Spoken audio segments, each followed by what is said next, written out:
Welcome to the MindWise video podcast, which presents holistic mental health, healthcare, and wellness perspectives and information. I am your host, Ron Parks, MD, writer, teacher, and consultant. Today's topic is an insurance plan for healthy aging, productivity, and vitality, or how to structure a practical and sensible plan to maintain or enhance physical, mental health, longevity, and well-being. There are reasonable choices for promoting health and longevity and preventing future disease and disability. Scientific research studies of those who have aged successfully and been productive for many more years than the average have shown that similar achievable benefits are possible for others, including you. You might wonder why more people are not following or ignoring beneficial choices and information. The finding that most don't heed the growing knowledge and wisdom about living longer with more years of vitality and productivity is perplexing for most medical people, caregivers, and well-intentional medical researchers and social scientists who continue to uncover remarkable findings. It is surely perplexing for me. I was contemplating where to start my article on health and longevity while pacing in my warm, cozy basement office perplexed.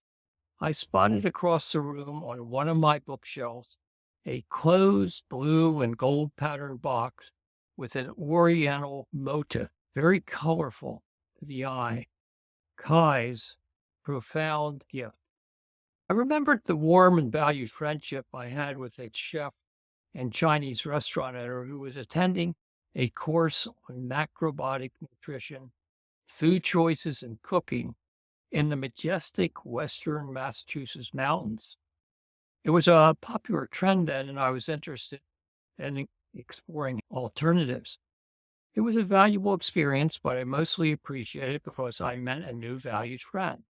As I remember, Kaya first appeared as a happy and healthy man, perhaps in his early 40s, lovingly supportive, inspiring all he encountered, and a joy to be around, especially for my wife and me. Kaya was always devoted to the practice of the program's well-known authority and primary teacher. He had the hope of gaining some improvement or reversal of a condition he had, of which I was unaware. Towards the end of the course, Kai was having some difficulty breathing and asked me to drive him down to the mountain to the local hospital emergency room. Even though he was frightened by his discomfort, he embraced his plight as something he could overcome.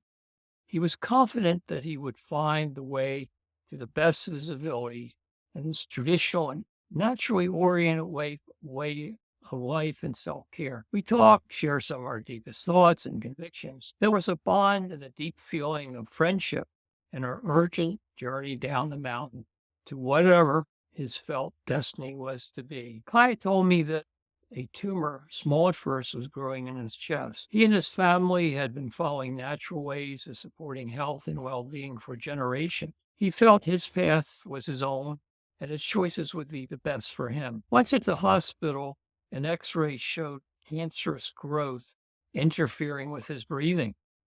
They recommended hospitalization and surgery and the treatment of the day. I encouraged him to at least consider. Kyle was firm to continue his path and choices and return to the program's last days. We embraced when he left, and he gave me one of his prized possessions, 2 colorful, decorated, metallic Chinese therapy balls that played musical tones when you rolled them in your hands. I tried to decline such an unexpected and generous gift, but he insisted in his warm and charming way. I appreciated and accepted it as a special remembrance of our friendship and our times pursuing our mutual interests in health and longevity. These crafted wonders were not only charming, but reputedly of value for their therapeutic, meditative, and relaxation enhancement. Kaya's wife informed me Unfortunately, that he died later that year, feeling true to himself, fulfilled and peaceful. I can't judge him for not taking the path in medical advice I probably would have.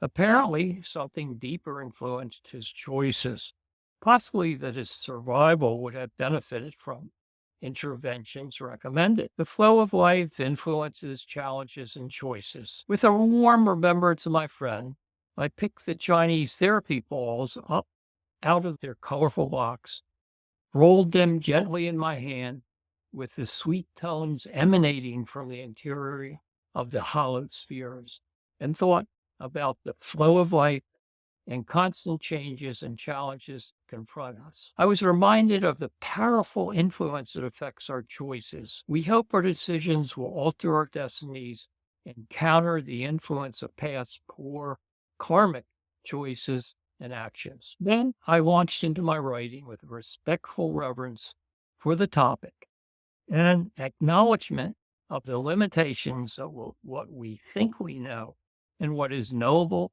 and that any decision we make may be more consequential than what is in our awareness. The reality remains that while some of these valuable interventions for healthy life and longevity might be obvious, understandable, and doable for some, the beneficial interventions are the lowest priorities and focus for many others. Unfortunately, most either reject or don't know or are prevented from acting on healthy alternatives because of socioeconomic factors, lack of resources, or of education. Unduly influenced by others is a significant factor driven by false information and the marketing of unhealthy but enticing consumer goods, such as those that contribute to obesity and sedentary life. Even when there has been a severe social and economic disadvantage, poverty, affliction by disease, disability from entry,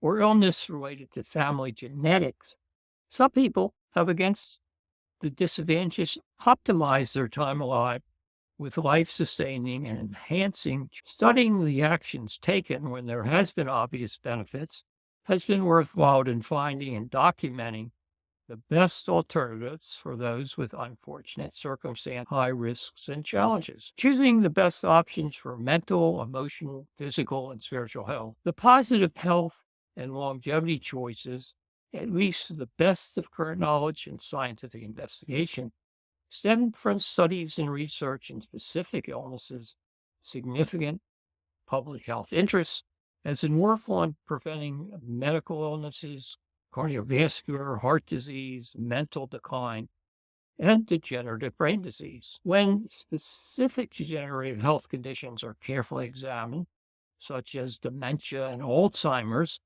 valuable health interventions are often applied and are beneficial to other mental and emotional and physical forms of illness, where there is loss of capacity and vitality at a younger age than expected. Many areas of investigation have given insight and clues into the matter of choosing the best alternatives to relieve pain and suffering, optimizing health and longevity, and helping recovery from illness or substance abuse difficulties. Two current areas of interest may highlight strategies shown in the scientific investigation and clinical reports that could answer what many see as alternatives for prevention or to maintain healthy aging, working capacity, and vitality. The first would be from the preventative approaches that have shown benefit in substance use disorders and the deadly overdose problems and opioid use disorder. The brain addictive properties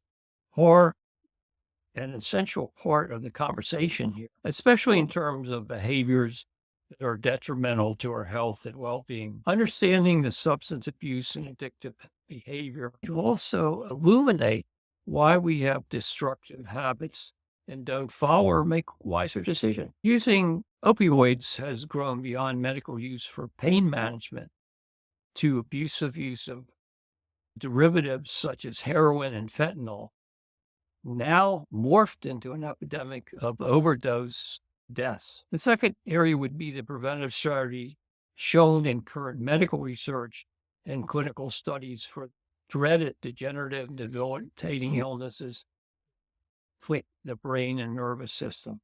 Alzheimer's disease, for example, is a common cause of loss of brain function, cognitive impairment, memory loss, and dementia. Looking at the causation in Alzheimer's and substance abuse disorder, there are usually some inherited or genetic factors, as with the discovery of other family members with similar impairment or illnesses. A person can have the genes or propensities for one of these disabling illnesses that compromise longevity and quality of life. Still, they don't occur or express themselves unless there is some trigger, such as something a person might do or not do, such as a chemical or substance exposure, or something preventing or lacking in lifestyle as too much stress or not taking part in beneficial activities like movement and exercise, social activities. Family genetics. I was first exposed to the idea of family genetics or inheritance when I was 14 years old, when my Uncle Jack walked me to the back of the Baltimore cemetery during a funeral for a family member.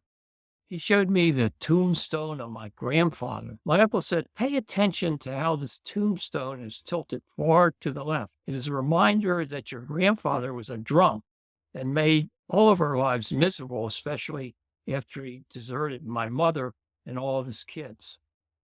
Your father was the oldest, 14 years old, had to take a dangerous job in the shipyards to help support the family. Genetic research has shown that there is a propensity for succeeding generations to have a higher propensity for developing alcohol use disorders. A more immediate adverse impact occurs on the children and family when one or both parents have alcohol use disorder, is documented by healthcare social scientists. My dad certainly had his emotional struggles to grow into adulthood and independence because of his early childhood trauma related to his alcoholic father, as did his brothers and sisters. Dad rarely talked about it. Geneticists call triggers or influence that turn on a gene's action, expression, or occurrence of a disease epigenic factors. I've certainly seen in my medical career when very aggressive cancers occur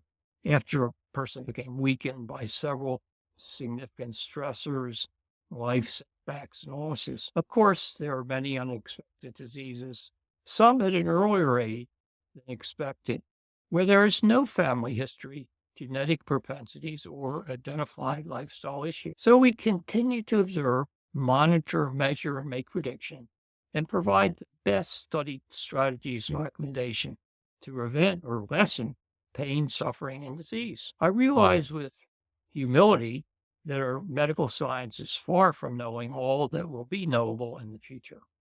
However, I feel strongly that preventable strategies are essential to consider given the significant advances of knowledge, wisdom, and research. Successful strategies for prevention and amelioration, and I'm talking about recovery, improvement, reduction in pain or suffering or disability, that are evidence-based on research and population studies for specific illness and disabilities, have cross-applications and show success in other related and non-related conditions.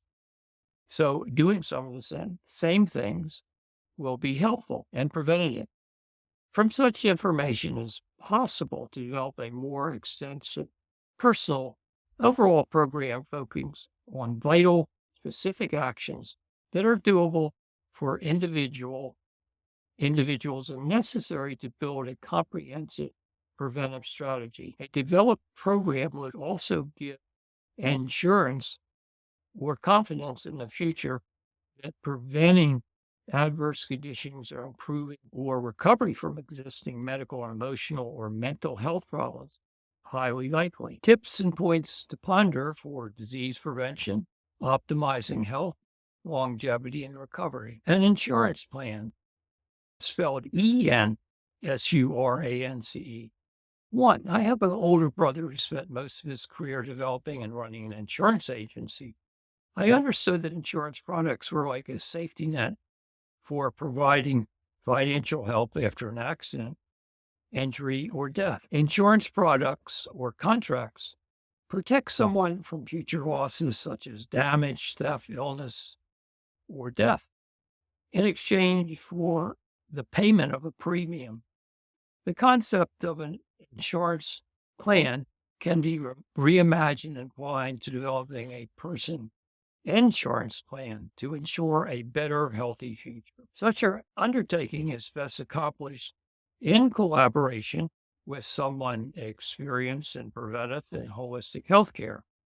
Working collaboratively with a skilled and knowledgeable other can be the best way out of being stuck in counterproductive ideas and habitual responses that contribute to future premature decline or persisting relapses of a current or recurring condition. Two, I like the idea of an insurance plan, again, spelled with starting with an E.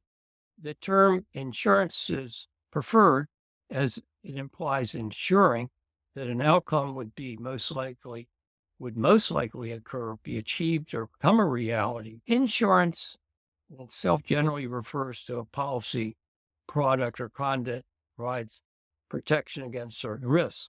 Insurance implies making sure that something is protected or safe. In the insurance industry, insurance can denote measures taken to ensure something is done correctly or to safeguard against potential problems related to risk management and safety. Insurance strategies, as I conceive them, would include a macro and micro level. The macro level, for example, would comprise activities you would like to add, remove, or lessen that you are doing or have done in the past that have been beneficial and that you would like to continue in a consistent program.